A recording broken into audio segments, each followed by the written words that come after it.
Assalamualaikum warahmatullahi wabarakatuh. Kembali lagi dengan kami di Kreator Amatir.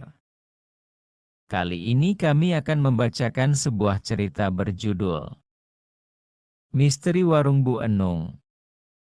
Sebelum ke ceritanya, kami mohon dukungannya kepada teman-teman semua untuk membantu mendukung channel ini dengan cara subscribe, like, komen, dan share ke media sosial teman-teman semua.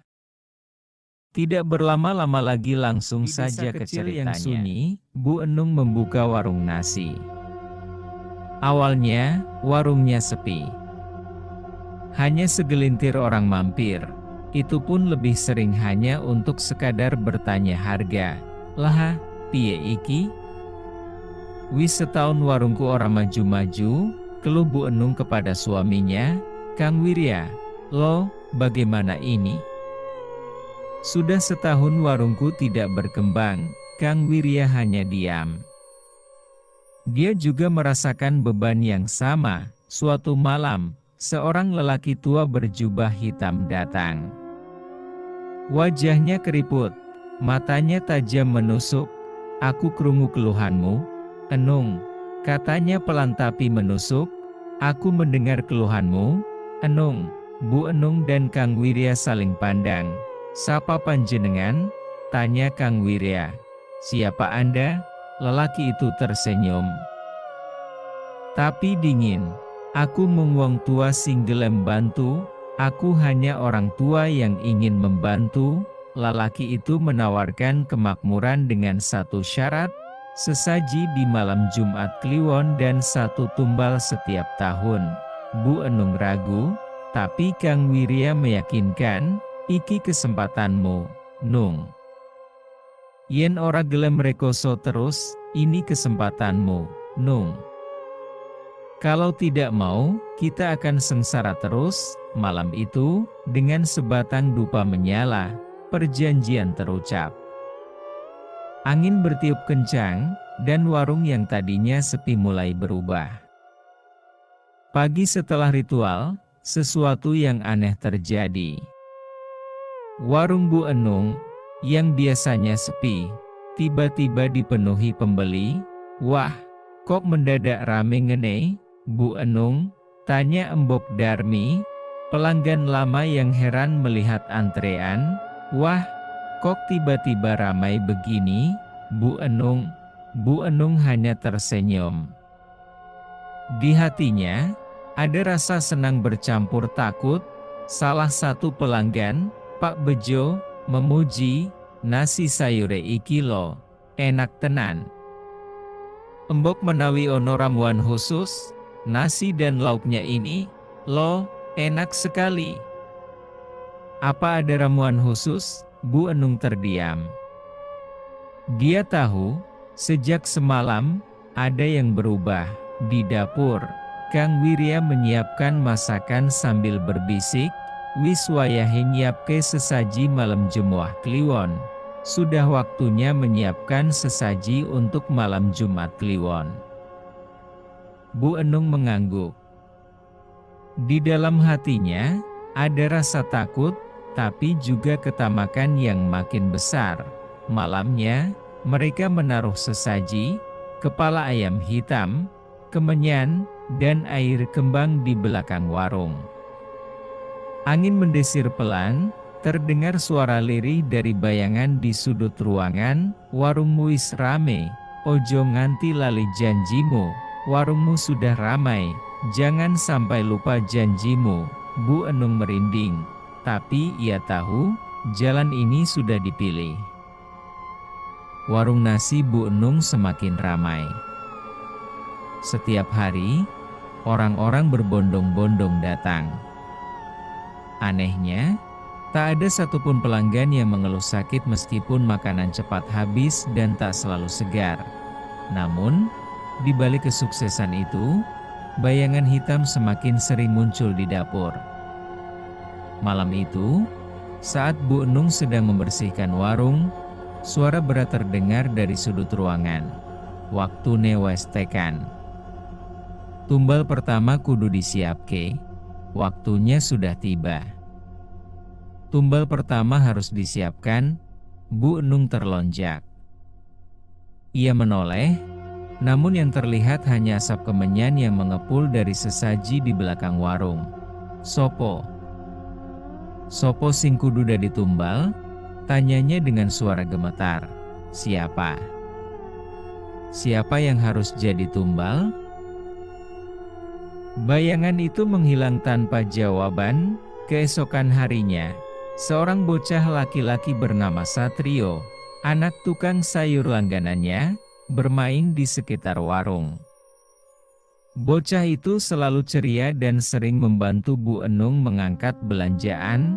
Saat senja tiba, Satrio pamit pulang, namun langkahnya terhenti di depan dapur. Matanya menatap kosong ke arah kuali besar, Bu Enung. Aku krungu suara aneh ing jero kuali, katanya lirih, Bu Enung. Aku mendengar suara aneh di dalam kuali, Bu Enung merinding. Ia tahu ini pertanda, malamnya, berita buruk menyebar di desa. Satrio hilang tanpa jejak. Ibunya menangis mencari ke sana kemari, namun tak ada yang tahu di mana anak itu, di belakang warung. Bu Enung menatap kuali besar yang airnya tiba-tiba berubah menjadi merah pekat. Ia mundur ketakutan, tapi suara gaib kembali berbisik, "Tumbalmu wes kelakon. Ojo lali, saben taun kudu ono siji, tumbalmu sudah terlaksana. Jangan lupa, setiap tahun harus ada satu." Bu Enung menutup telinga, tapi suara itu terus menghantuinya. Setelah kejadian hilangnya Satrio, Bu Enung mulai dihantui mimpi buruk. Setiap malam, ia melihat bocah itu berdiri di sudut dapurnya.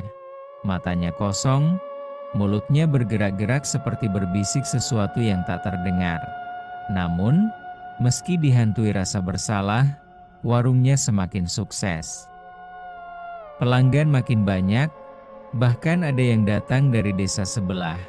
Suatu hari, Embok Darmi, pelanggan setianya, datang dengan wajah cemas. "Bu Enung, aku meh takon. Kui bener ora, pangananmu ana ramuan khusus?" "Bu Enung, aku mau tanya. Benar tidak, makananmu ada ramuan khusus?" Bu Enung tersenyum canggung. "Lah kok mikir ngono, Embok? Iki mung masakan biasa. Loh, kok berpikir begitu, Embok? Ini hanya masakan biasa." Embok Darmi menghela napas. "Soale anakku. Wis sewulan manganang kene, kok saben wengi ngigau, soalnya anakku. Sudah sebulan makan di sini, tapi setiap malam mengigau." Bu Enung terdiam. Malamnya, saat ia hendak menutup warung, suara langkah kaki kecil terdengar di belakangnya. Bu Enung berbalik. Di sudut ruangan, sosok Satrio berdiri, tubuhnya pucat, matanya hitam legam. "Aku kadung dikorbanke. Tur aku nyawang panjenengan saben wengi. Aku sudah dikorbankan. Dan aku melihatmu setiap malam." Bu Enung menjerit pelan, tubuhnya gemetar. Dari belakang, Kang Wirya menepuk pundaknya. "Ojo kakean mikir. Sing penting, warungmu makmur, jangan terlalu banyak berpikir. Yang penting, warungmu sukses." Namun, Bu Enung merasa ada sesuatu yang salah. Tumbal pertama sudah diambil, tapi mengapa bayangan Satrio masih menghantuinya? Warung Bu Enung semakin besar. Sekarang, tidak hanya menjual nasi dan lauk sederhana, tapi juga menerima pesanan besar untuk hajatan. Pelanggan semakin banyak, dan uang mengalir deras. Namun, Di balik kesuksesan itu, Bu Enung mulai merasa ada sesuatu yang mengawasinya setiap malam. Bayangan Satrio makin sering muncul, kini lebih jelas, lebih nyata. Suatu malam, saat Bu Enung sedang menghitung uang di dapur, suara tawa kecil terdengar, hehehe. Bu Enung. Aku luwe, hehehe. Bu Enung. Aku lapar, Bu Enung tercekat. Ia menoleh ke arah suara, dan di sudut dapur, Satrio duduk sambil memegang piring berisi nasi dan lauk yang membusuk. Wajahnya pucat, matanya hitam legam, bibirnya sobek seperti tersenyum paksa. Bu Enung menutup matanya, berharap itu hanya ilusi. Namun, saat membuka mata, Satrio sudah berdiri di hadapannya. Bu Enung. Aku pingin Bali, Bu Enung. Aku ingin pulang. Bu Enung berteriak dan terjatuh ke lantai. Kang Wirya berlari masuk, wajahnya panik. Opo maneh, Nung? Kowe mikir aneh-aneh terus? Apalagi, Nung? Kamu berpikir yang aneh-aneh terus? Bu Enung menggigil, menunjuk sudut ruangan. Namun, Satrio sudah menghilang. Sejak malam itu, teror semakin menjadi. Panci yang dibiarkan di atas kompor tiba-tiba jatuh sendiri. Suara langkah kaki terdengar meski warung sudah tutup, dan bau anyir sering muncul tanpa sebab. Bu Enung mulai bertanya-tanya. Apakah perjanjiannya dengan makhluk gaib mulai berbalik menyerang dirinya? Setelah malam itu, Bu Enung semakin tersiksa. Setiap sudut warungnya terasa dingin, dan suara-suara aneh semakin sering terdengar. Suatu pagi, saat sedang menyiapkan dagangan, Embok Darmi kembali datang. Kali ini wajahnya lebih pucat dari biasanya, Bu Enung. Anakku bejo mati mendadak bengi mau, katanya lirih, Bu Enung. Anakku bejo meninggal mendadak tadi malam, Bu Enung terkejut, lako ieso, Embok. Lawingi isi sehat tuh, lo, kok bisa, Embok? Bukannya kemarin masih sehat? Embok Darmi mengangguk, air matanya menetes, wingi sore mangan nang kene, bengi terus caluk tolong. Jarene ana bocah cilik endodok ing pojokan kamar. Kemarin sore makan di sini, malamnya langsung minta tolong. Katanya ada anak kecil duduk di pojok kamarnya. Bu Enung merinding. Ia tahu siapa bocah yang dimaksud. Sejak itu, pelanggan yang makan di warungnya mulai sering mengalami hal aneh. Ada yang tiba-tiba sakit, ada yang melihat bayangan anak kecil, bahkan ada yang bermimpi buruk setelah makan di sana. Malam Jumat Kliwon berikutnya, Bu Enung menyiapkan sesaji seperti biasa. Tapi kali ini, sesuatu yang ganjil terjadi. Saat ia menaruh kepala ayam dan kemenyan di belakang warung, angin berhembus kencang. Suara berbisik terdengar dari kegelapan, janji wis rusak. Opo kowe lali? Tumbal kudu tetep ana, janji sudah rusak. Apa kau lupa? Tumbal harus tetap ada, Bu Enung gemetar. Ia menyadari kesalahannya. Setelah tumbal pertama, ia terlalu lama menunda pengorbanan berikutnya. Tiba-tiba, dari dalam kuali besar di dapur, terdengar suara letupan keras. Saat Bu Enung dan Kang Wirya berlari ke sana, mereka melihat sesuatu yang mengerikan. Air dalam kuali berubah merah seperti darah, dan di permukaannya mengambang kepala ayam yang seharusnya ada di sesaji, wis kasep. Wektumu ora suwe, Enung, suara gaib itu kembali terdengar, sudah terlambat. Waktumu tidak lama, Enung. Bu Enung jatuh terduduk. Ia sadar, kali ini ia tak hanya kehilangan warungnya, tapi juga nyawanya. Bu Enung tak bisa tidur. Bayangan Satrio semakin nyata. Suaranya semakin jelas, Bu Enung.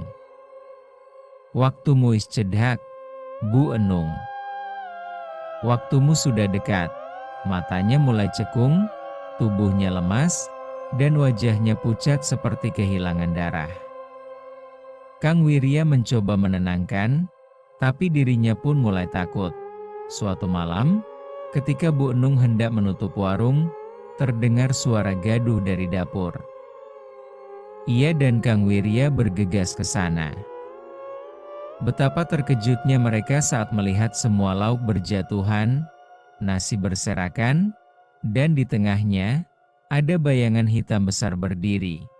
Janji wis ora kau tepati. Saiki giliranmu, janji sudah tidak kau tepati. Sekarang giliranmu. Bayangan itu melompat ke arah Bu Enung. Ia berteriak, tubuhnya mendadak kaku, matanya melotot ketakutan. Kang Wirya mencoba menolong, tapi tiba-tiba lampu di warung padam. Dalam gelap, terdengar suara Bu Enung memekik panjang, disusul suara benda berat jatuh. Ketika lampu kembali menyala, Bu Enung tergeletak di lantai, mulutnya berbusa, wajahnya membiru. Matanya masih terbuka lebar seolah melihat sesuatu yang mengerikan. Kang Wirya berteriak panik, mencoba mengguncang tubuh istrinya. Tapi Bu Enung sudah tak bernyawa. Dari belakang warung, terdengar suara tawa kecil. Hehehe. Aku luwe maneh, Bu Enung, hehehe. Aku lapar lagi, Bu Enung. Kang Wirya menoleh, melihat bayangan Satrio yang kini tersenyum lebar.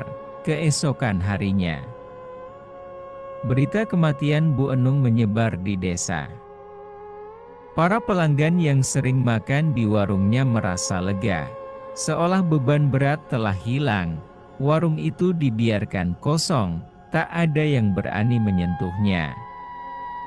Tapi setiap malam, warga desa masih sering mendengar suara piring berjatuhan dan aroma anyir yang menusuk hidung.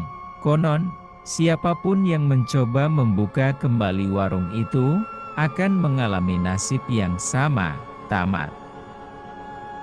Terima kasih kepada teman-teman semua yang sudah menonton dan menyimak juga mendengarkan cerita ini. Wabillahi taufiq wal hidayah. Wassalamualaikum warahmatullahi wabarakatuh.